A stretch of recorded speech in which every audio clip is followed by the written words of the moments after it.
Сибирь, наверное, еще долго, друзья мои, будет появляться в новостях, да, все мы помним, это адский забой, совершенно немотивированный скота, частного скота, не всего скота, а частного скота у местного населения в Сибири. Ну, многие подозревают в интересах холдингов, которые тоже занимаются производством животных, мяса, ну, на территории которых никакого забоя не было. Был активный вброс, не могу об этом не сказать, со стороны так называемых блогеров, оппозиционных, правозащитных, не знаю. Ну, я предположу, что там, ну, наверное, заплатили, и просто какое-то должно быть объяснение, которые начали это, вбрасывать информацию о том, что на самом деле некая эпидемия была. Но государство плохое, что оно о ней не рассказало. Мне это показалось довольно странным. Если вы что-то такое говорите, извольте мне что-то доказывать. Мне доказали какую-то, сгенерировав или, не знаю, найдя какую-то одну картинку, где кто-то моет какое-то колесо какой-то машины, а значит все по делу, но просто грубовато. Ну, извините, меня не убедили, а как вас, друзья мои, пишите. У меня вполне убедительно рисуется картина, и к тому же это не единичный случай такого отношения к частному бизнесу, к частному капиталу, к частным жизням, к частным людям, то есть к народу. Что ради каких-то денег, каких-то холдингов могут и уничтожать народ. Дел таких огромное количество. И Цапков мы не будем забывать. Потому что банда Цапков активно дружила с властью. Давайте не забывать. Тем не менее, к новости. Главу новосибирского Минсельхоза отправили в отставку на фоне массового убоя скота из-за эпидемии. Не знаю, ну то есть говорилось про эпидемию, ничего этого не доказали, не предоставили, так что вот The Insider это публикуют, ну как-то вот неплохо объяснять, какой эпидемии, что за эпидемия, на вас не распространилась ли эта эпидемия, когда вы пишете эпидемия, никаким образом это ничем не сопровождает. Однако давайте ознакомимся с новостью, может быть сопроводят.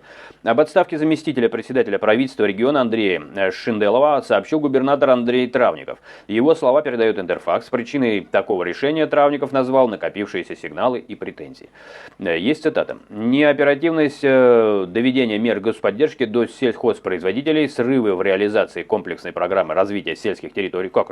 Все там нормально развили, просто убили всю скотину. Сейчас голод начнется, и вообще никто не удивится. Либо трата денег на закупку того самого, что было истреблено, или нет. Больше того, вбросы с целью спасти свои шкуры о том, что была эпидемия, приведет к тому, что внешний периметр стран перестанет закупать это мясо. Вот к чему приведет. Тут сажать за госизмену надо. Сажать или что там, мораторий снимать. Да, так вот, по логике вещей. Ну, впрочем, какая уж там логика. Срывы в реализации комплексной программы развития сельских территорий, недостаточный уровень ветеринарной безопасности. Не знаю ничего про безопасность. Хорошая, наверное, безопасность. Откуда все эти выводы? Ну, еще раз, это он говорит, его можно понять. Недостаточный уровень, то есть они сейчас пытаются латать, ну как-то, да, что называется, выкручиваться. Недостаточный уровень ветеринарной безопасности, знания. Знаете, за многие десятилетия мы допустили на территории области опасные заболевания животных, заявил губернатор. Допустили они. Нет, вы допустили какой-то вброс через каких-то блогеров разных, могу имена называть, довольно крупные, которые все такие прямо оппозиционные, чтобы они нам подпустили вот эту вот ничем не подтвержденную мысль. Друзья мои, вам мысль подпустили, ну быстренько протрите, значит, это место, куда подпустили, и больше не подпускайте. Потому что все надо доказывать, убедительно, примерами. Причем желательно прозрачными расследованиями. А то вбросили, такие уже все это обсуждают. Типа, если оппозиционный же какой-то продажный блогер это сказал, значит, прям, ну все, значит, истина в последней инстанции. Нет, с чего бы это? В середине марта по соцсетям разошелся видеоролик встречи Шинделова с жительницей села Новоключи Светланой Паниной.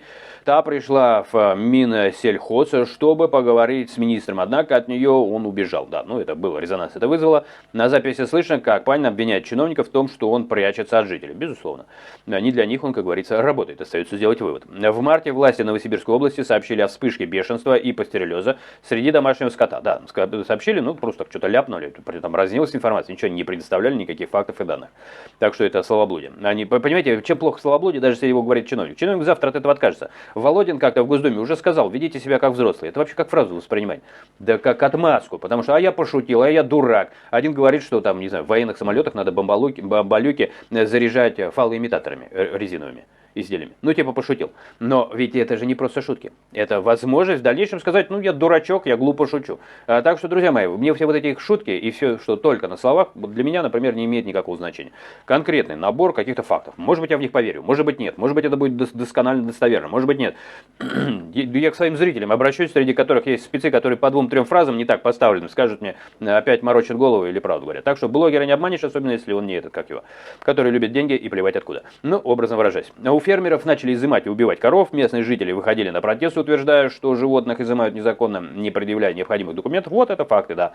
И изымают коров без явных признаков болезни. Больше того, эту тему еще закрывали, давайте уж об этом тоже не забывать. Чиновники переоделись в фермеров и сказали спасибо. Это было уже просто финальной точкой, после которой, чтобы я вообще поверил хоть одному их слову, чтобы оно не... Еще раз, не просто я вот не верю и все, да, такой Фома неверующий. После этого извольте под каждое утверждение набор доказательств, отсылок к результатам, может быть, исследований, научных, там, проверок, экспертиз, чтобы я все это мог посмотреть и проверить. Вообще, кстати, есть такое, ну, немножко к теме, не по теме, но, может быть, близко. Сутяжники, это те люди, которые любят судиться со всеми из-за всего. Вот на Западе это очень развито, в некоторых странах особенно. Их ругают, потому что они задолбали. Они не дают какое-то новое что-то произвести. Конечно, будут какие-то мелкие косяки, вот двери раздвигаются. Это же удобно, да? Но только когда ты рукой толкаешь, ты в нее башкой не врежешься. Привык, что надо открывать дверь. А когда она сама открывается, вот она не успеет открыться, ты стукнулся, нос разбил. Тут же жалоба. То есть вроде как борьба против технологий. Но самое интересное, что ведь это двояко. Может быть, борьба с технологиями можно воспринимать, и вот они, сутяжники, плохие. А может быть, они все-таки, если развиваешься, ну так развивайся, не лениво. Делай так, чтобы дверь заранее открывалась, не знаю, предупреждала, что она тут присутствует, там, не знаю, пусть голографический человек выскакивает перед тобой и говорит, стой, она не успела открыться. Неважно, это вообще людей не должно волновать. Поэтому это тоже на развитие. Я к чему? Я к тому, что требования того, чтобы они все делали прозрачно, чтобы они делали отсылки, это не пустые слова, вот какое-то такое мое возмущение. Я считаю, что это вот где-то из области того самого, может быть, такого, да, виртуального сутяжничества, в том смысле, что я цепляюсь к тем мелочам, что вот он сказал одно слово, и все, и как бы ему все поверили. А я не хочу ему верить, потому что есть причины, когда уже было недостоверно. Если получится, вот если был такой один не я, ну еще прям буквально вот 140 миллионов, то они бы уже давно, теряя тапки на ходу, делали варианты, где мы могли бы прозрачно смотреть там отчеты по государству, и по проделанным работам, и по дорогам, и по скоту, и по забою, и по проведенным тем или иным исследованиям, тем самым экспертизам. Все бы это уже давно было прозрачно. Я почему вообще вот этот пример привожу? Потому что есть страны, и тем хвастаются, там, например, экономическая ситуация, в США, там есть просто открытые площадки, где можно смотреть те или иные индексы, как там, что растет, там, доллар и так далее, какие-то вещи, которые, или расходование бюджета куда пошло, то есть такие вещи прямо вот в режиме онлайн ты можешь смотреть. Это все не само возникло, там тоже есть жадные люди. Да, это постепенно, то есть это надо, на мой взгляд, поднимать такие вопросы и требовать то, что вот необходимо. И необходимо не только в этой ситуации, а исходя из проблем, которые были связаны с этой ситуацией. Вранье чиновников. Значит, везде, где живет чиновник, везде надо ставить камеру видеонаблюдения и постоянную трансляцию. И грубовато, фантастика веет. А в чем сложность? В чем сложность? Ведь в Госдуме пробовали ставить камеры. Ну, это перед сном хорошо смотреть, потому что может сморить, глядя, как люди спят массово. Ну, просто почему за чиновниками не поставить? Вот в каждом кабинете пусть будет секретаря его тоже, чтобы под камерой был. Его комната отдыха с диванчиком тоже, значит, камера там. Вот и все. Поездка домой. Только вот когда он становится обычным человеком, то тогда можно без камеры. А там везде, где он, его счета. Вот стал чиновником. Все счета прозрачны, в любой момент могу посмотреть его банковские переводы. Все, что с ним связано. Камеры, те самые, ну я имею в виду, пусть это будет банковские счета, пусть это будет криптосчета. Все, что с ним связано. Постоянно рядом стоит полицейский с дубиной большой. Один, который ногами хорошо бьет бабушек, тоже рядом с ним все время пусть стоит, там из этой, как он там, гвардии какой-то. Да, то есть, чтобы все время было у него ощущение, что народ смотрит на него с любовью и искренним добрым ожиданием очередных искренних и добрых дел. Вот что думаете? Ну, фантазия, но ведь эти фантазии иногда сбываются. Просто надо говорить о том, что, основываясь на таких недостатках, я по поводу вот того, что ругать, не ругать, да, какие-то вот тоже бывают такие жалобы, что вот там Россию там ругаешь или не ругаешь. Дорогие мои, у меня всегда пример один. Представьте себе, что ваш дом, у вас близкие люди, вы их любите, и у вас табуретка расшаталась одна ножка.